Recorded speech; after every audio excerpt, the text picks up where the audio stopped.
Drones are kind of boring, and depending on what kind of music you're trying to make with them, that's kind of the point, I guess. And I must admit, I love a good tasty drone myself. Wobbly tape drones, buzzy synth drones, high drones, low drones.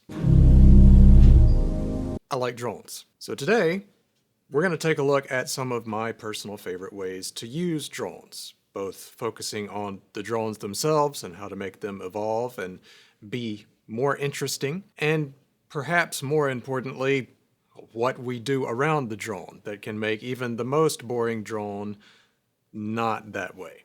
Maybe you could think of this as drones for the active listener who might actually buy your music on Bandcamp rather than ways to get placed on that ambient drones to keep my dog from freaking out while I'm away at work all day playlist on Spotify.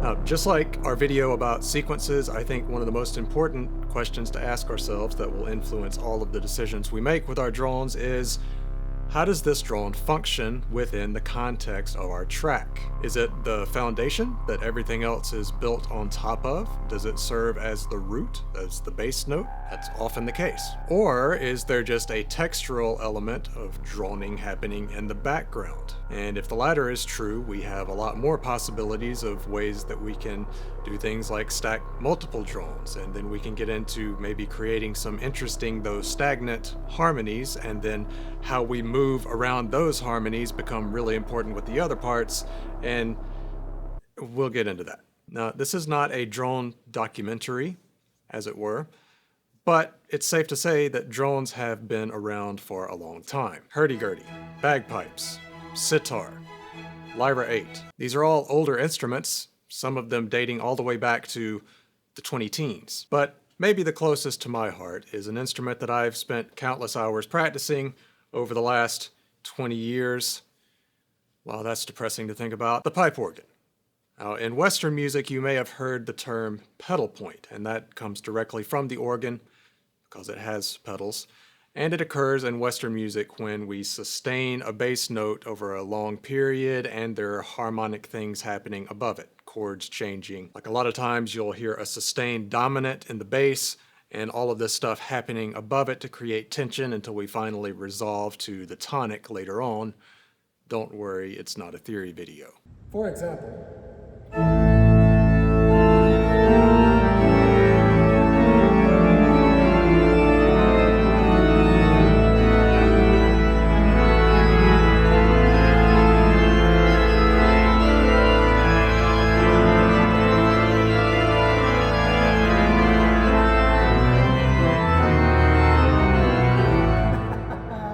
now, if we apply a similar concept to this to electronic music, we can use it to create tension. We can use it to root us to a particular bass note, a drone, and have that be the foundation of the track. Like this appropriately named track.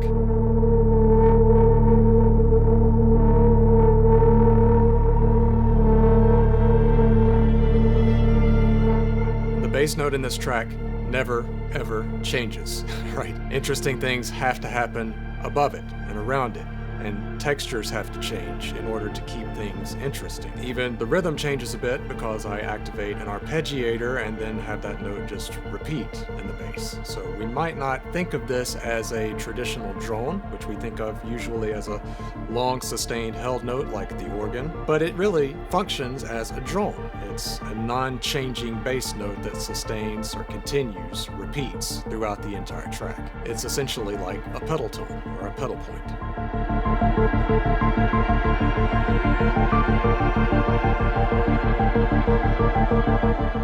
Well, what if we flip that concept on its head, and instead of having the drone be our foundation, be our bass note, we could move it to the mid-range or the high mids and have it be a more textural element that kind of acts like a connective tissue or a ligature, something that's a through line through an entire piece while things move around it. In my track Monuments, I did this with a Model D clone from They Who Shall Not Be Named. And on that synth, you can switch off the pitch tracking for one of the oscillators, and that's what I did.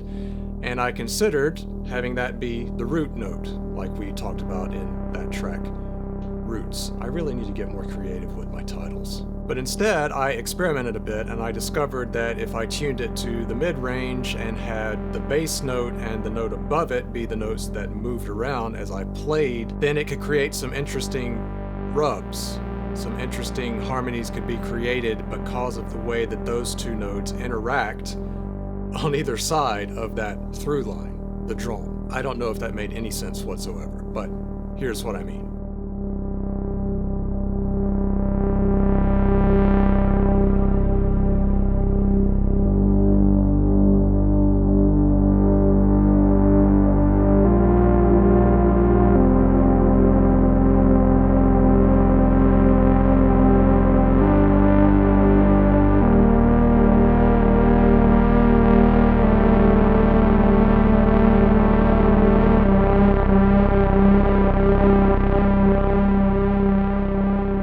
So then I just improvised and experimented with some chords that I found interesting in the way that they interacted with that particular droning oscillator. And then at some point it occurred to me that, A440 worked really well in this as well to create another droning partial above that.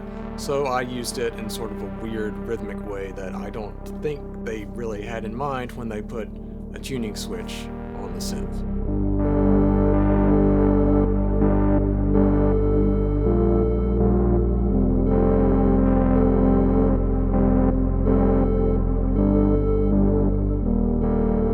This also frees up my bass line so that I can have it move around, because tracks like Roots, I love that track, but I like an interesting bass line. I feel like the bass line is the second most important thing after the melodic idea or the sequence that is the primary focus. You can change everything that happens above something by just changing the bass note, and that's something I really like to employ. Probably from all of my years as an organist, realizing that just changing the pedal note can change everything that happens above it. Now, by definition, drones don't move around harmonically. They're stagnant, as we've already talked about. And if they're somewhat exposed, like they're not shoved away in the background, kind of like in monuments, then I think it's important for them to do something texturally, since we can't do anything with them harmonically. Lately, I've really been enjoying using wavetable synths for this, wavetable synthesis, because you can sweep through the position of a really tasty wavetable, and it does highly depend on what wavetable you're using, I've discovered. And when you find those sweet spots, you can get some really interesting harmonics and textures that you wouldn't discover with just a plain old subtractive waveform. There are lots of sweet spots in there, and if you can find those and sweep through gradually with an LFO or something, that can really give a lot of character to an otherwise stagnant drone. Another thing I like to do is use tape loops. If you've heard any of my music, you'll notice that a lot of it is really noisy, and that's by design. I love tape. The wobblier and the less stable, the better. It feels almost like a cheat code, like you could run just a simple sine wave through it and record it to a wonky, wobbly tape loop. It would have so much movement and character. As long as it's not the foundation of your track, because I feel like that kind of locks you in a little bit, and there's also less room to stack things in the lower end of the frequency spectrum, as most of you probably know. It can be a lot of fun to experiment with layering drones on top of each other if they're in the mid-range or the high mids. The Lyra 8 is essentially built on this premise, and it's probably why it's so heavily featured on this track.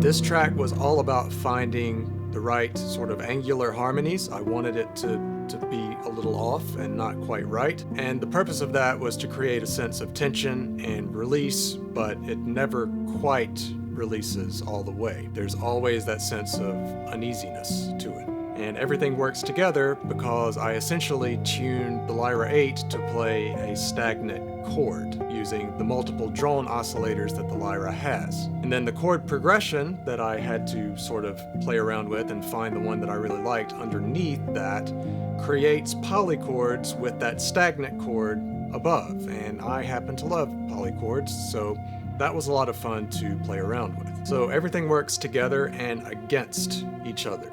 If you'd like to learn more about how I think about putting parts together in this way, you can download my free ebook, where I compiled some of my favorite techniques and concepts that have helped me make more music over the years. That's free and it's in the description down below. And if you'd like to learn more about specific types of synthesis and sound design that I like to use to create evolving textures and sounds, then you can check out this video that I made on synth pads. I think there's a lot of overlap there in terms of making sounds that evolve over time.